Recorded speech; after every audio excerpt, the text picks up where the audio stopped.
Bom, meu nome é João Anzanello Carrascosa e eu sou um escritor, mas que tem também uma atividade acadêmica, sou professor de comunicação social e especificamente publicidade e propaganda, de uma área em que eu já atuei durante muito tempo como redator publicitário. Eu nasci em Cravinhos, uma pequena cidade do interior de São Paulo, perto de Ribeirão Preto. Eu sempre digo que é a grande Cravinhos, a Barca, Ribeirão, Araraquara, uma série de outras cidades. E de lá vim para cá fazer comunicação social, onde eu me formei. E aí já fui trabalhando já com literatura desde aquela época. Vim para São Paulo com 17 anos e daqui nunca mais saí. Daqui sempre me instalei aqui como um profissional, atuando então em agências de propaganda na universidade. Daí depois prestei concurso na Universidade de São Paulo, me tornando professor da Escola de Comunicação e Artes.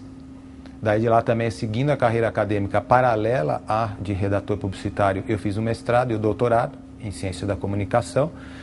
E nesse trajeto, misturando essas duas águas, a terceira água, que para mim sempre foi água, né, de corrente principal, a literatura. Então eu venho fazendo a literatura nesse tempo todo. E é uma literatura que, embora eu viva em São Paulo, capital, ela está sempre se remetendo a essas raízes lá de Cravinhos, daquela região mais rural, de um mundo que a gente também já não tem mais, né?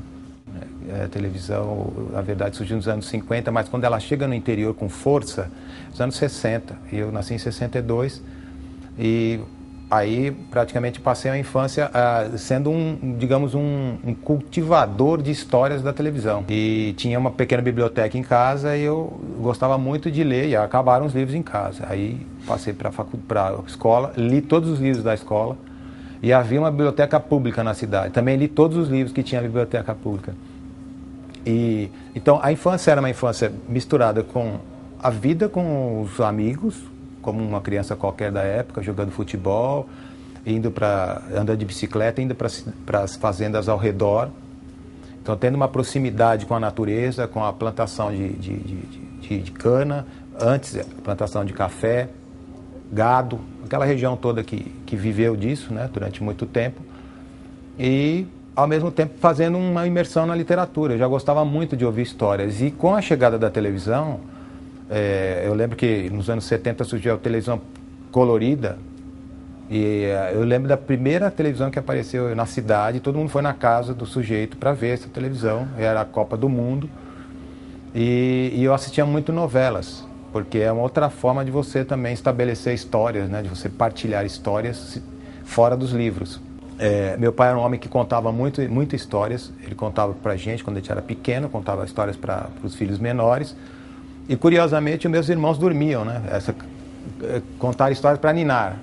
Meus irmãos dormiam, obviamente, e eu ficava acordado, eu ficava mais interessado naquelas histórias. No dia seguinte, inventava-as ou acrescentava a elas algumas coisas que eu inventava, pensava, e depois comentava com meus amigos. Então, eu já tinha também ali uma vontade de narrar também a experiência que vinha do outro e passava por mim. Eu acho que todo escritor, primeiro, é um leitor de si mesmo, né? Então, é claro que cada um tem o seu jeito de olhar, e constando nesse jeito a sua própria miopia, né? Seus próprios problemas de alargamento de mundo.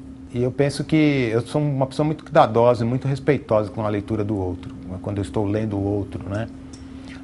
Não só o texto do outro, mas como também o outro como uma escritura à minha frente. E isso me passa para a literatura, né? Quando eu vou ler as coisas que eu escrevo, vou ler as coisas de outro, eu procuro refinar esse olhar de leitor que admira muito a expressão do outro, porque ela é diferente da sua. O que eu sinto que a minha literatura vem trazer é eu diria sempre uma observação para com as relações. Me interessam muito a relação das pessoas, uma com as outras, a relação cotidiana, próxima.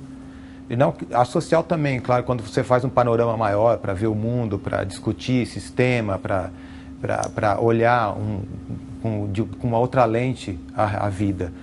Mas essa lente maior que você dispõe muitas vezes na sua frente, ela tem que anteceder, ela tem que ser posterior à sua lente inicial, aquele que está diante de si.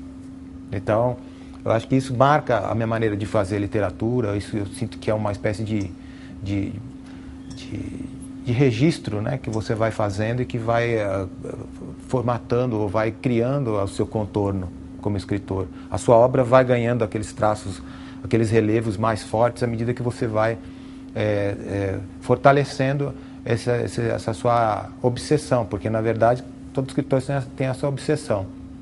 A minha, e que acaba então sendo a profundidade daquilo que eu faço, é sempre focando na relação humana, na condição que é maravilhosa e ao mesmo tempo é precária do ser humano.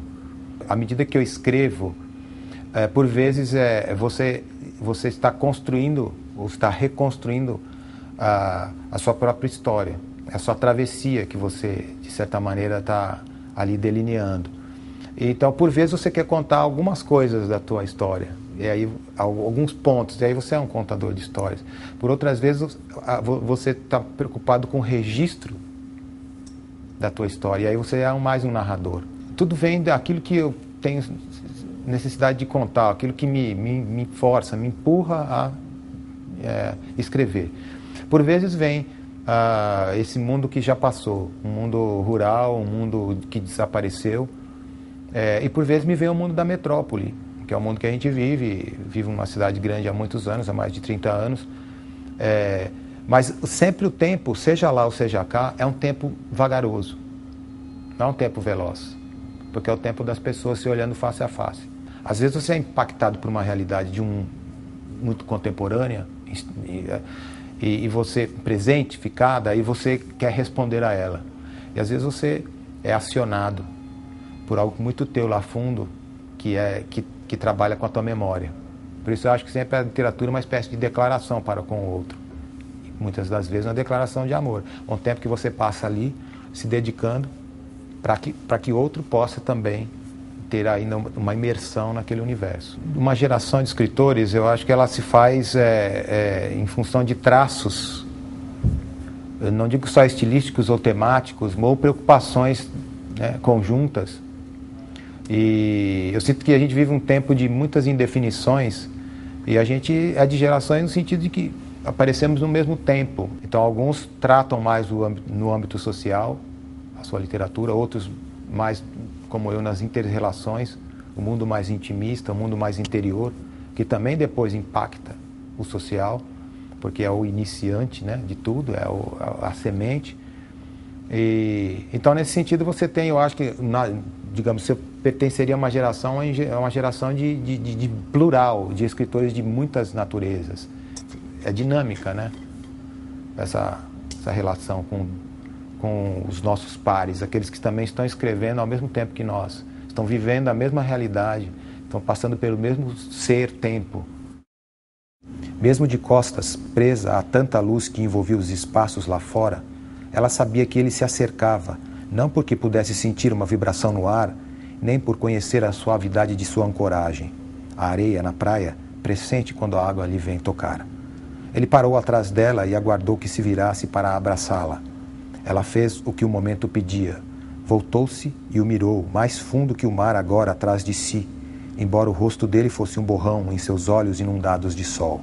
A mulher abriu os braços lentamente e seu gesto dizia: venha e fique em mim para sempre. Mas os braços do homem a enlaçaram de um jeito desesperado, como se dissessem: pena que seja a última vez. E quando, no instante seguinte, se soltaram, o gesto de afastar-se dela dizia: pena mesmo, assim como o passo dele em recuo dizia: não conheço mais as leis de seu corpo.